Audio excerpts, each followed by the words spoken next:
అందరికీ నమస్కారం. మన కెతన్వేషి ఛానల్కి స్వాగతం. మీకోసం మంచి సమాచారం, కథలు, విజ్ఞానంతో నిండిన కంటెంట్ తీసుకువస్తున్నాం. వీడియో మొదలయ్యే ముందు దయచేసి ఛానల్ను సబ్స్క్రైబ్ చేయండి, లైక్ చేయండి, మీ ఫ్రెండ్స్ అండ్ ఫ్యామిలీకి షేర్ చేయండి. మీ ప్రోత్సాహమే మాకు మరింత మంచి కంటెంట్ తయారు చేయడానికి ప్రేరణ. ఈరోజు మనం గాంధీగారి ఆత్మకథ సత్యశోధనలోని ఒక చాలా కీలకమైన ఘట్టాన్ని పరిశీలిద్దాం. దక్షిణాఫ్రికా నుంచి ఆయన భారతదేశానికి వచ్చినప్పుడు జరిగిన సంఘటనలు కదా. సరిగ్గా. ఇది కేవలం ఒక ప్రయాణం కాదు. అప్పటికే రెండుగా విడిపోయిన రాజకీయ వర్గాలను ఒకే తాటిపైకి తీసుకురావడానికి గాంధీగారు చేసిన ఒక అద్భుతమైన ప్రయత్నం. నిజమే. ఒక రకంగా చెప్పాలంటే అది 19వ శతాబ్దపు పొలిటికల్ నెట్వర్కింగ్ పై ఒక మాస్టర్ క్లాస్ అన్నమాట. ఆయన మొదలుపెట్టింది పూణే నుంచి. అవును, అప్పటికే పూణే నగరం రెండు ప్రధాన రాజకీయ శిబిరాలుగా ఉండేది. ఒకవైపు లోకమాన్య తిలక్ గారి వర్గం, మరోవైపు గోపాలకృష్ణ గోఖలే గారి వర్గం. మరి ఈ రెండు వర్గాల మద్దతు లేకుండా ఏమీ జరగదు. అసాధ్యం. అందుకే గాంధీగారు దక్షిణాఫ్రికా సమస్య జాతీయ సమస్య కాబట్టి దీనికి పక్షపాతాలు ఉండకూడదని భావించారు. అందుకే ఆయన మొట్టమొదట లోకమాన్య తిలక్ను కలవడానికి వెళ్లారు. మరి తిలక్ గారు తన రాజకీయ వైఖరిలో చాలా తీవ్రవాదిగా పేరు పొందారు. అవును, కాని అక్కడే గాంధీగారి వ్యూహం కనిపిస్తుంది. ఆయన తిలక్ను ఒక రాజకీయ ప్రత్యర్థిగా కాకుండా ఒక అనుభవజ్ఞుడైన పెద్దగా కలిశారు. ఓహో! దక్షిణాఫ్రికా సమస్యపై అందరూ కలిసి పనిచేయాలన్న గాంధీగారి ఆలోచనను తిలక్ వెంటనే సమర్థించారు. అంతేకాదు, ఆయన ఒక అద్భుతమైన సలహా కూడా ఇచ్చారు. ఏమిటది? సమావేశానికి అధ్యక్షుడిగా ఏ పార్టీకి చెందని వ్యక్తిని ఎన్నుకోండి, అప్పుడే అందరూ వస్తారు. అంటే ఒక తటస్థ వ్యక్తిని సూచించారన్నమాట. ప్రొఫెసర్ భండార్కర్ను కలవమని సూచించారు. మీకు ఎలాంటి సహాయం కావాలన్నా నేనున్నాను అని పూర్తి భరోసా ఇచ్చారు. అందుకేనేమో గాంధీగారు తిలకును ఒక సముద్రంతో పోల్చారు. అపారమైన లోతు, గంభీరత ఉంటాయి, కానీ అందులోకి సులభంగా ప్రవేశించలేమని. సరిగ్గా. మరి తిలక్ నుంచి వ్యూహాత్మక మద్దతు తర్వాత ఆయన ప్రయాణం గోపాలకృష్ణ గోఖలే వైపు సాగింది. ఈ సమావేశం దానికి పూర్తి భిన్నమంటారు. అవును, పూర్తి భిన్నం. గోఖలేని ఫెర్గూసన్ కాలేజీలో కలిసినప్పుడు ఎన్నో ఏళ్లనాటి స్నేహితుణ్ణి కలిసినంత ఆప్యాయత దొరికిందని గాంధీగారు రాసుకున్నారు. అంటే ఆయనను అంత ఆప్యాయంగా ఆహ్వానించారన్నమాట. కేవలం ఆహ్వానించడమే కాదు, ఒక గురువులాగా గాంధీగారి ప్రసంగపాఠాన్ని తీసుకుని దాన్ని మెరుగుపరిచారు.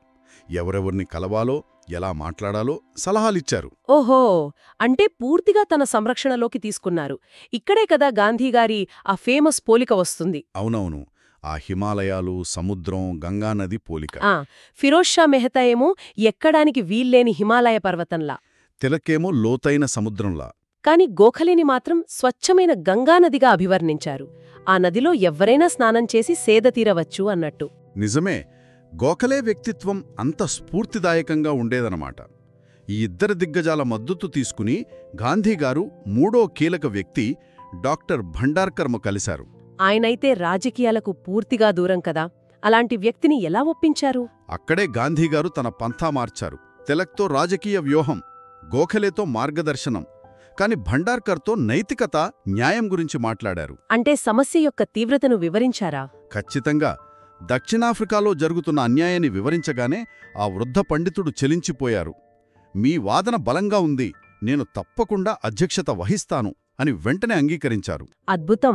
అలా పూణేలోని రెండు వర్గాలను ఒకే వేదికపైకి తీసుకురాగలిగారు. ఆ పునాదితో గాంధీగారు మద్రాస్ వెళ్లారు. అక్కడ ఆయనకు ఊహించని స్పందన లభించింది. దీని వెనుక గ్రీన్ పాంఫ్లెట్ అనే కరపత్రం చాలా కీలక పాత్ర పోషించిందంటారు. అసలు ఏమిటది? ఆ గ్రీన్ పాంఫ్లెట్ కేవలం ఒక కరపత్రం కాదు, అదొక శక్తివంతమైన ఆయుధం. దక్షిణాఫ్రికాలో భారతీయులు పడుతున్న కష్టాలు, అవమానాలు, దౌర్జన్యాలను అది గణాంకాలతో సహా అందులో రాశారు. ఓహో! అయితే ఆ గణాంకాలకు ప్రాణం పోసింది బాలసుందరం సంఘటన. బాలసుందరం సంఘటన? అదేంటే? బాలసుందరం అనే ఒక ఒప్పంద కార్మికుడిని తన యజమాని దారుణంగా కొట్టడంతో అతని 2 పళ్ళు విరిగిపోయాయి. గాయాలతో గాంధీగారి దగ్గరికి వచ్చిన ఆ కార్మికుడి కథ ఆ పాంఫ్లెట్లోని అక్షరాలకు ఒక మానవ రూపాన్నిచ్చింది. అంటే ఆ కరపత్రంలోని వాస్తవాలు, బాలసుందరం లాంటి వారి కథలు ప్రజల హృదయాలను నేరుగా తాకాయన్నమాట. ఖచ్చితంగా. అందుకే ఆ కరపత్రం వేడివేడి కేకుల్లా అమ్ముడైంది. 10,000 కాపీల 2వ ముద్రణ కూడా వేయించాల్సొచ్చింది. అంతగానా? అంతేకాదు, the Madras standard, the Hindu వంటి పెద్ద పత్రికలు తమ స్థలాన్ని గాంధీగారి కోసం కేటాయించాయి. గాంధీగారి ఆంగ్ల ప్రసంగం అక్కడి ప్రజలకు పూర్తిగా అర్థం కాకపోయినా ఆయన మాటల్లోని నిజాయితీ వాళ్లను కదిలించింది. అవును, అందుకే ప్రేమ ఛేదించలేని అడ్డంకి ఏదైనా ఉందా అనే మాటతో గాంధీగారు తన అనుభవాన్ని ముగించారు. ఒక లక్ష్యం కోసం ఇంత భిన్నమైన నాయకులను ఒకచోటికి తేవడంలో గాంధీగారి పట్టుదల, వినయం రెండూ కనిపిస్తాయి. వీడియో నచ్చితే సబ్స్క్రైబ్, లైక్ మరియు షేర్ చేయడం మర్చిపోవద్దు. మరియు కింద కామెంట్స్లో చెప్పండి తర్వాతి వీడియో ఏ టాపిక్పై కావాలి. మీ సూచనలు మా కోసం చాలా విలువైనవి. తర్వాతి వీడియోలో కలుద్దాం. ధన్యవాదాలు.